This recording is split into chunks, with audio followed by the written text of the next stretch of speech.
All right, Shabbos, say good morning. Let us begin. We are continuing Meretz Hashem in Parak Gimel. So we are up to the section that begins Vakdama Hashinis. Remember again, in this particular chapter, what we were speaking about was the idea, the Rebbe Mechaber began, is that there are certain fundamentals that you have to believe in order to reach a complete level of bitachon. So remember again, fundamental number one is that you have to believe in the 5 criteria espoused in chapter number 2.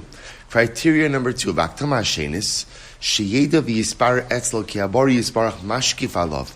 Person has to know with complete clarity that the Ribono Shel Olam is watching over him.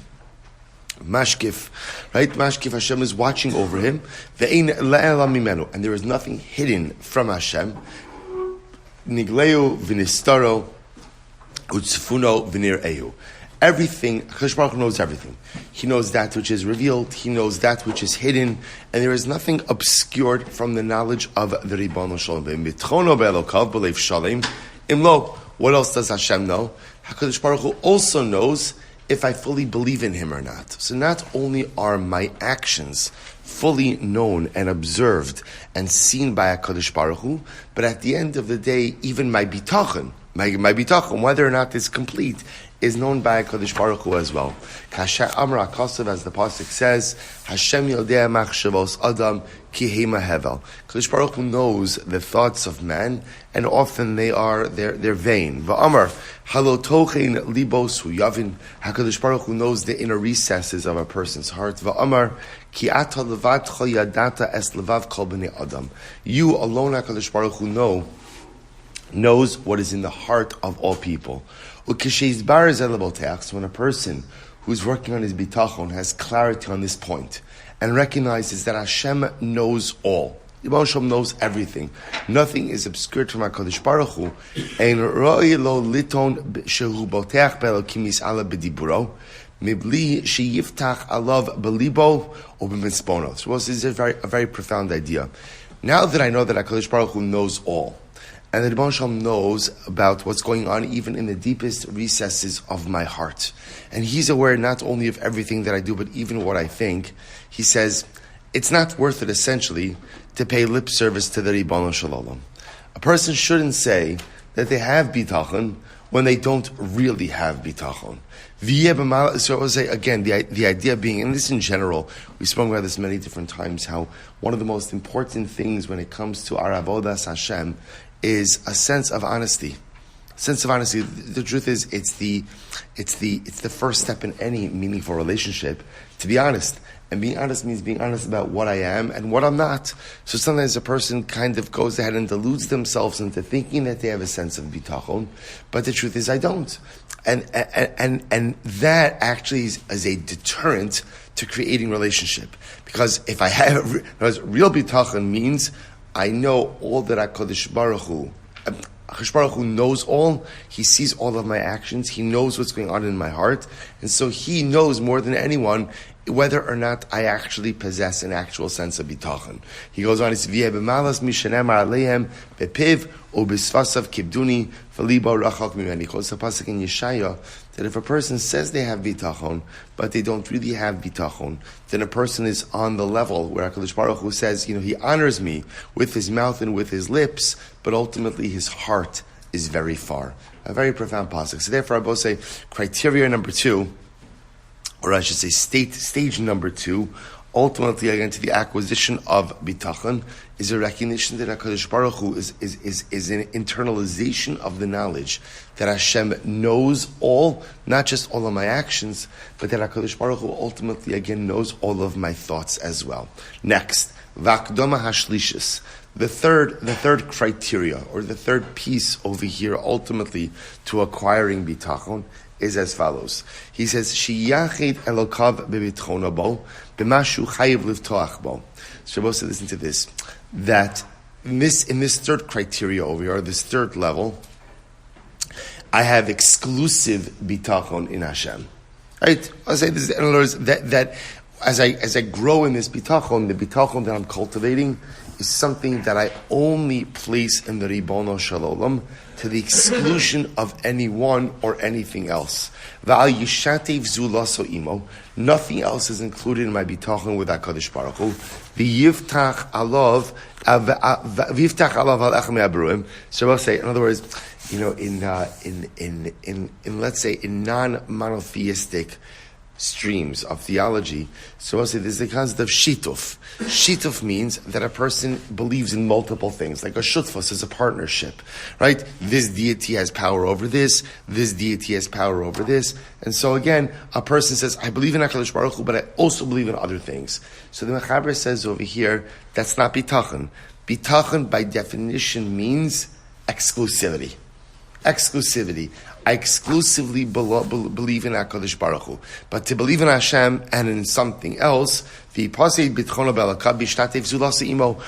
loses out on a sense of bitachon in Hashem if one includes any other type of deity or any other type of power in that issue. And I will say, it makes a lot of sense, right? It makes a lot of sense. Why? Because the whole notion of bitachon, remember again, multiple of the original 5 criteria that we discussed touch on this idea of the exclusivity of HaKadosh Baruch Hu in my life. This hashkacha, we just saw before, this hashkacha, this divine providence. God is all-knowing. He's all-controlling. He ultimately moves the pieces of my life in different directions. So the moment that I include someone else in that role is the moment that I fundamentally undermine and erode my sense of bitachon. He says, Ukvar yadata ma shene'emar ba'asa. Here's what's interesting. Asa was one of the Malchi Yehuda, one of the kings of the Malchus of Yehuda. So what happened?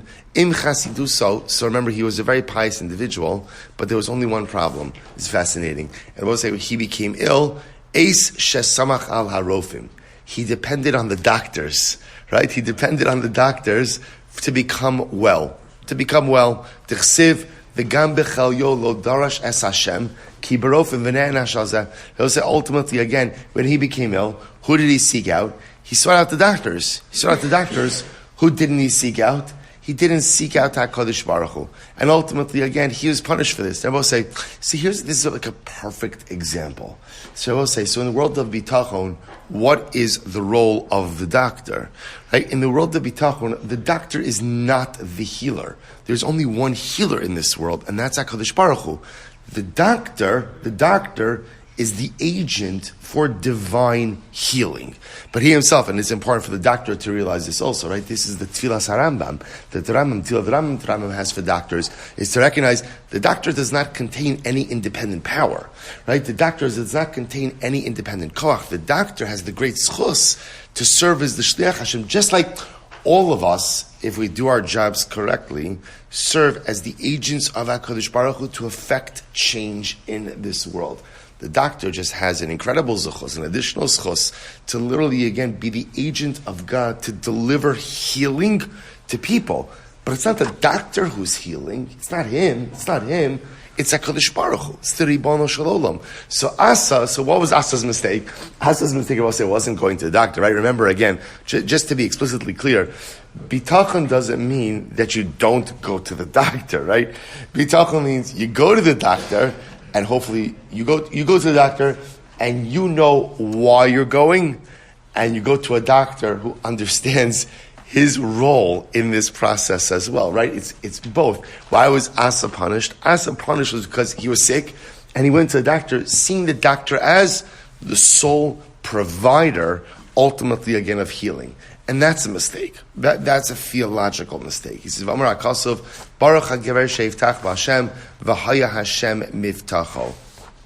Literally translated, blessed is the person who relies, who places his faith in HaKadosh Baruch Hu Yiftach, his sense of security.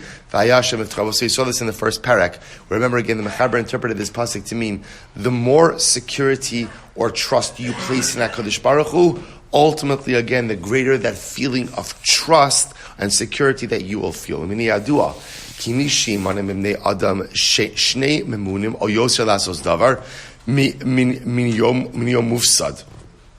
will say this is great. This is such a profound statement.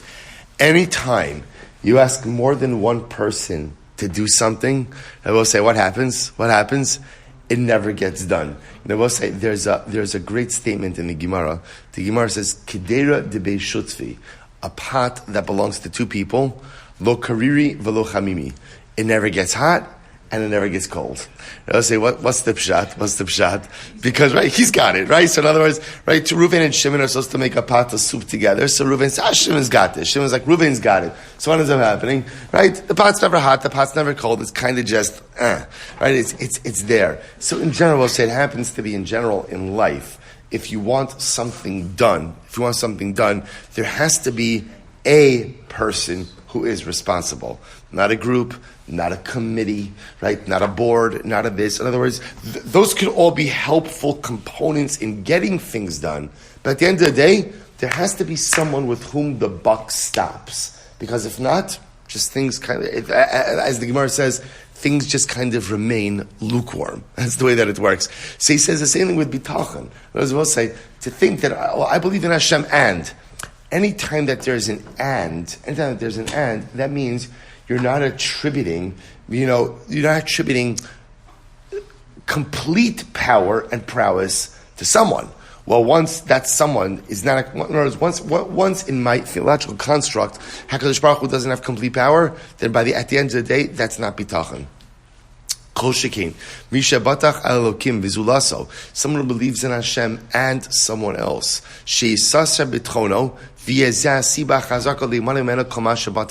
Now remember again, let's point something out, and this goes to the Mechaber's highlighting. So, okay, the premise is pretty straightforward and obvious, which means bitachon is exclusivity. I believe in HaKadosh Baruch Hu and only HaKadosh Baruch Hu. That's it. That's the totality of it, right? No one else has power to affect change in my life except HaKadosh Baruch Hu. I will say, what are the ramifications ultimately, again, of not having complete bitachon in Hashem? So remember again, that's the pasuk you just quoted before. Baruch HaGiver Sheivtach B'Hashem, V'haya Hashem Miftacho. The stronger your feeling of bitachon, and the stronger your sense of investment in a bitachon in HaKadosh Baruch Hu, that's the greater level of security you yourself will feel, right? And conversely, right, the lesser amount of bitachon, if the bitachon is not exclusive, then what? Then halacha l'maisa, you won't feel that same sense of security. In other words, we're both say, it's what you get out is what you put in. So if you're putting in exclusive bitachon, then ultimately, again, you're going to take out a tremendous sense of life security.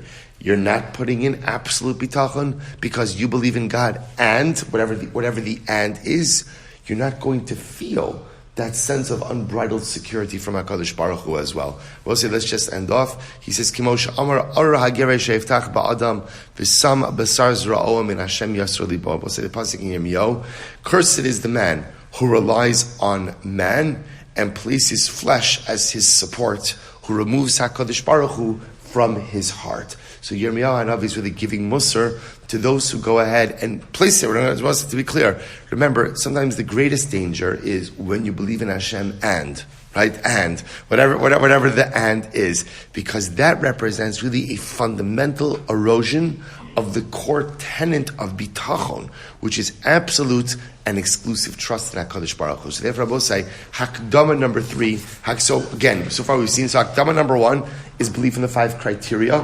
ultimately again in the previous parak. Hakdama number